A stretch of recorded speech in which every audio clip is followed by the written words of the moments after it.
Halo semuanya, perkenalkan nama saya Cornelius Francis Natrawi Saya berasal dari Magelang. Saya merupakan mahasiswa Teknik Komputer Universitas Diponegoro angkatan 2024. NIM saya 21120124140141. Nah, jadi di sini saya akan memperkenalkan program yang sudah saya buat dari bahasa pemrograman Java, yakni program catatan keuangan sederhana. Fungsi dari program ini yaitu pengguna itu dapat mengerti keuangan pribadinya. Nah, tanpa basa-basi lagi, mari kita cekidot ke demonya. Oke, sampailah kita di program kita ya. Langsung kita running saja. Iya, masukkan admin Tuaga Padma login. Oke, berhasil.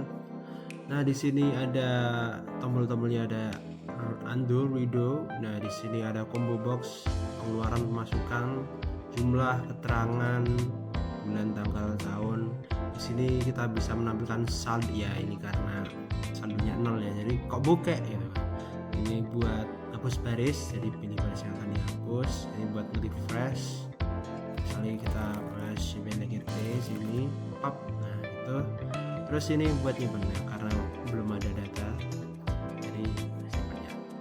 Mari kita masukkan, misalnya pemasukannya adalah 200.000 jumlahnya. Ini 200.000, keterangannya dapat dari jalan. Terus misalnya Februari tanggal 28 gitu. Tahun 2025. Hap. Masuk di sini. Terus kita misalnya cek saldo. Coba kita makan. Berapa ya? 20.000 deh. Keterangannya makan.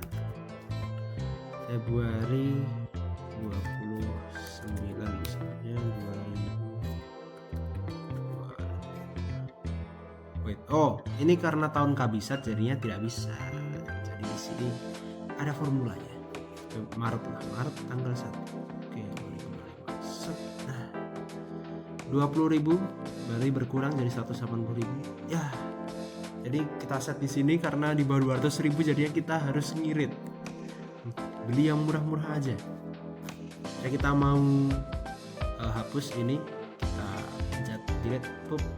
Nah, misalnya mau kembaliin lagi nilainya tuh. Nah, itu dia. Jadi waktu gini kita balikin lagi. Nah, itu. Terus misalnya nah, dihapus kan harusnya 30, nggak bisa.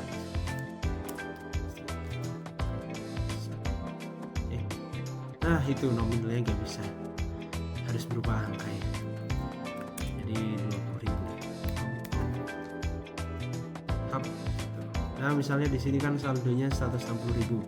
Nah, kita misalnya beli barang, kita beli dengan harga 200.000. Keterangannya beli baju. Tanggal berapa ya? 1 Mei misalnya.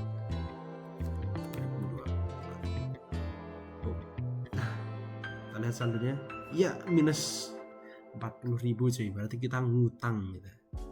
Di sini juga kita bisa urutkan tahunnya.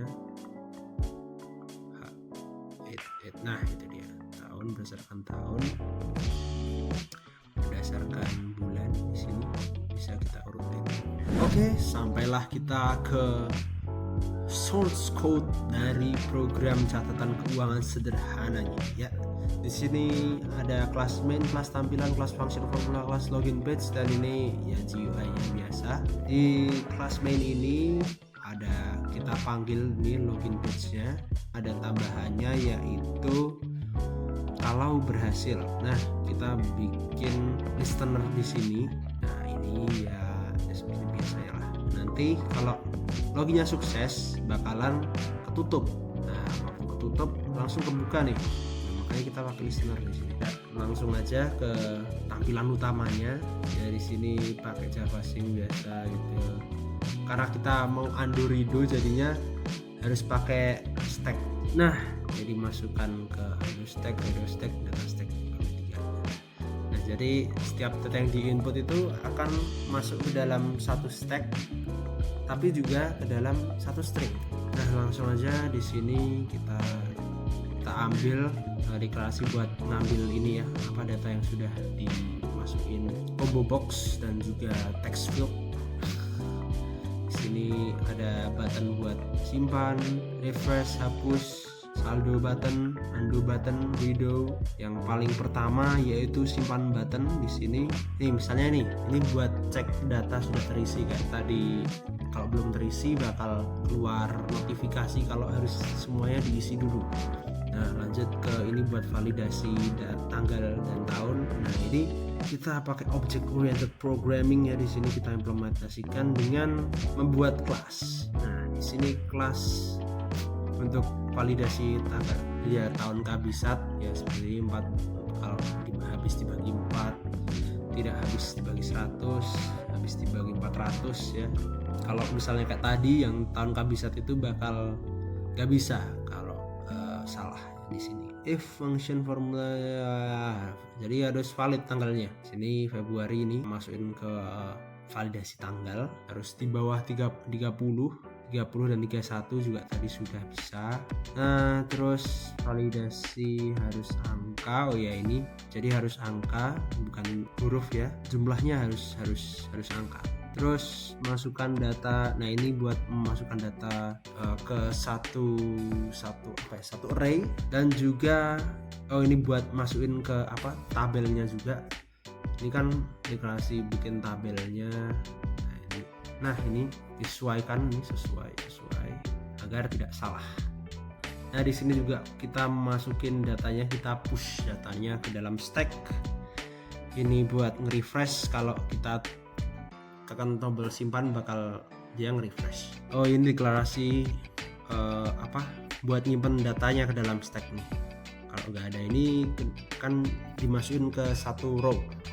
Nah, ini nggak bisa. Terus refresh biasa cuma ngilangin yang ada di text field.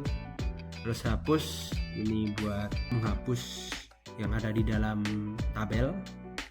Jadi kita get selected row, kita pencet dulu row-nya. Nah, baru nanti bakal kehapus.